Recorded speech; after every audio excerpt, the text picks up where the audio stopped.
Assalamualaikum warahmatullahi wabarakatuh. Selamat pagi para mahasiswa sekalian, terutama yang mengambil mata kuliah perlindungan tanaman perkebunan. Hama dan penyakit yang menyerang tanaman perkebunan telah beberapa kita bahas komoditasnya. Kali ini yang kita bahas adalah tanaman perkebunan teh. Ya. Teh ini telah ada di Indonesia sejak dibawa oleh negara Belanda pada zaman kolonial dahulu, sehingga sebagian besar perkebunan teh ini adalah milik perusahaan dan sangat sedikit para petani kita yang memilikinya, dan yang ada kadang hanya di sekitar kebun teh milik perkebunan negara maupun swasta. Tanaman teh ini yang kita kenal adalah ada dua, yaitu Camellia sinensis, varietas sinensis yang berwarna lebih hijau, dan yang satunya yang Camellia sinensis varietas Assamica, yang tentunya berasal dari Assam, dari India. Nah, ini beda kandungannya ya. Adik-adik sekalian, tanaman teh terkenal ditanam di dataran tinggi. Oleh karena itu di Indonesia juga pusat tanaman teh ada di dataran tinggi juga. Bisa kita lihat di Jawa Timur, kemudian di Batu di Jawa Tengah, di daerah Patilaran, di daerah Paraan, Temanggung, kemudian di Kalipuja, di Samigalo, kemudian di Jawa Barat, daerah sekitar Puncak, kemudian di daerah Wah Butong, di Sumut, kemudian di Pagar Alam, kemudian banyak lagi, itu semua rata-rata di dataran tinggi. Sekarang teh ini agak menurun kontribusinya untuk negara Indonesia, karena persaingan teh juga ada dari selain Cina, Jepang, ada Sri Lanka. Nah, kemudian ekspor teh juga berkurang. Dahulu andalan ekspor teh Indonesia itu ke Timur Tengah. Timur Tengah sedang bergejolak. Kemudian teh ini sebenarnya sudah menjadi lifestyle masyarakat Indonesia zaman dulu. Dari dulu kita sudah terbiasa minum itu teh, meskipun beda dengan luar negeri ya. Kalau kita kan selalu teh manis, es teh, teh es, kan gitu. Ini yang menjadi tanaman teh kita berbeda. Meskipun demikian, semua harus dikelola secara, karena diminum itu harus yang ramah lingkungan. Makanya dalam pengendalian hama penyakit tidak dianjurkan menggunakan pestisida, digunakan yang ramah lingkungan. Apa itu hama dan penyakit yang menyerang tanaman teh? Coba kita lihat slide-nya berikut ini. Coba kita lihat.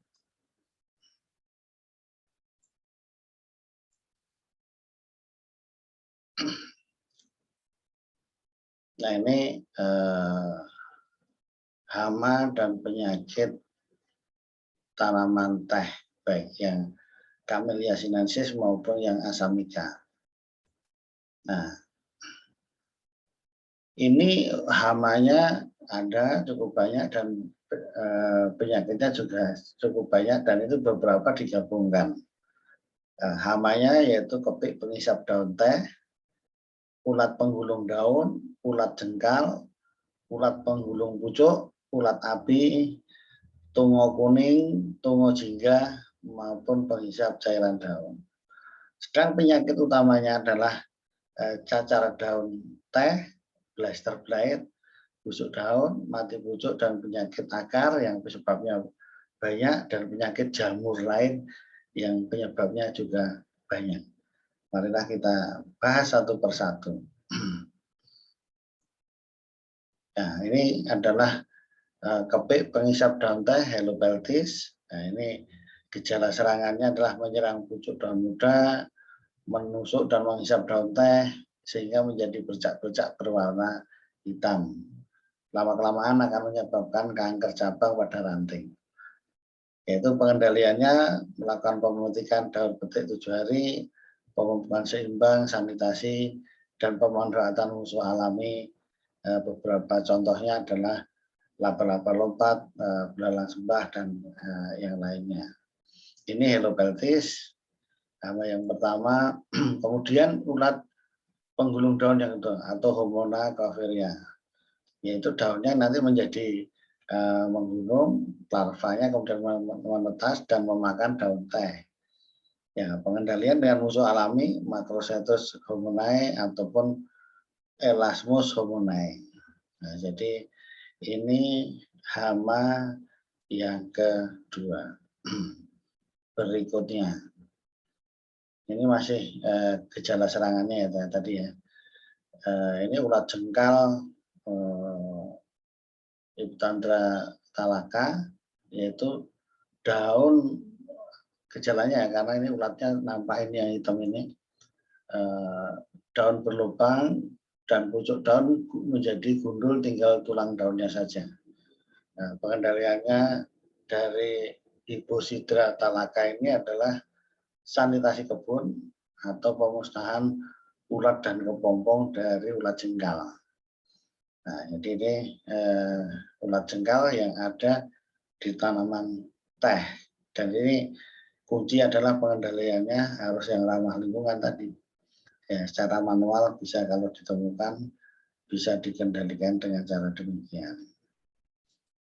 Berikutnya ulat penggulung pucuk, Sidia leucostoma.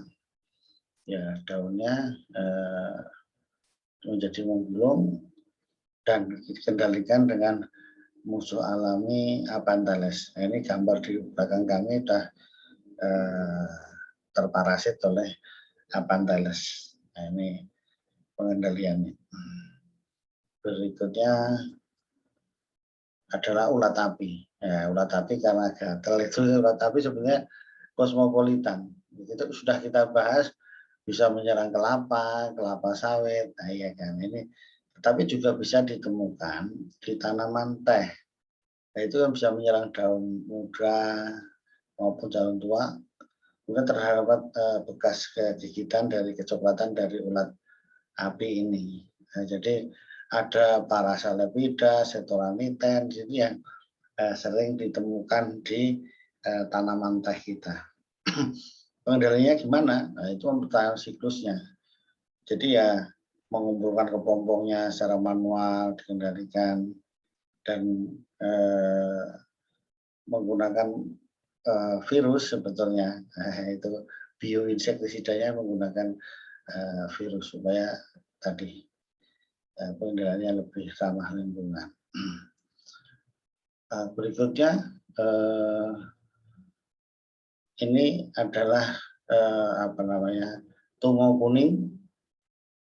Jadi dengan adanya tungo kuning ini atau Polypagostornen, ini di belakang saya ini, gejala serangannya pucuk menjadi tehnya memanjang, kemudian daun menguning dan mengkerut.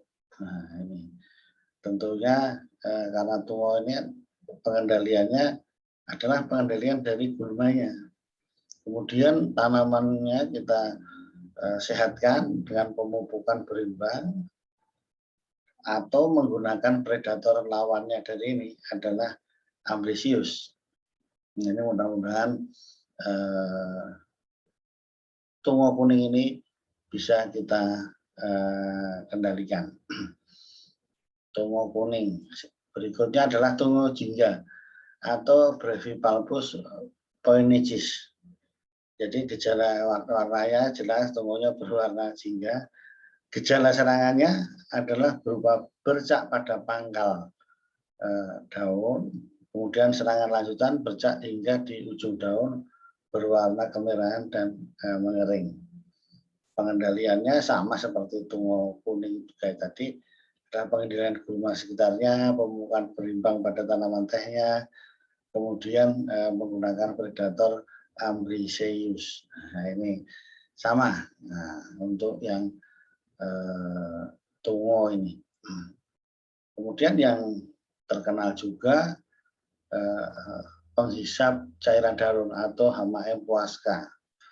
Nah, ini nanti daun berbercak putih, pengendalian ya ini menggunakan bioinsektisida, menggunakan metarisium, kemudian sanitasi yang lain-lain.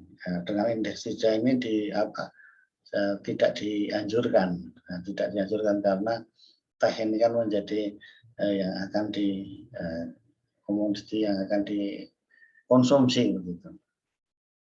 Selanjutnya kita memasuki ke penyakit. Penyakit yang pertama adalah penyakit cacar daun atau Exobasidium vexan. Nah, ini sangat penting jika tanaman di dataran tinggi kalau dingin, gejalanya bintik-bintik pertama ya, itu tembus cahaya, kemudian nanti bercak melebar dan berwarna putih seperti cacar. Jadi daun-daunnya seperti cacar. Ini sangat dipengaruhi oleh suhu. Nah, suhu. Jadi suhu beberapa hari dingin itu juga akan mempengaruhi perkembangan dari jamur Exobasidium vexan. Jadi pengendaliannya bagaimana? Nah, ini bisa di forecasting, dicegah, dengan pengaturan naungan. Nah, naungannya ada, kemudian pemangkasan, dan tentunya dengan tanaman klon yang tahan dari cacar daun teh ini. Ini yang sering sekali sangat merugikan. Nanti kalau sudah ada terserang berat, nanti menjadi cacar daun nanti hitam-hitam dan tentunya pekonya, pucuk daun teh ini tidak bisa dipanen. Ini sangat merugikan. Berikutnya adalah busuk daun. Apa yang disebutkan oleh jamur Cylindrocladium sparium. Jadi gejala serangannya ini menyerang di semean, menyebabkan stek mati karena teh itu bisa di stek sebagai tanaman bibitnya. Kemudian timbul bercak coklat pada indukannya, tunas dan mengering. Nah, ini harus diatur kelembabannya maupun drainasenya tanaman tehnya. Berikutnya jadi busuk daun ini mati pucuk atau dieback. Nah, ini penyebabnya adalah jamur Pestalosia. Pestalosia T.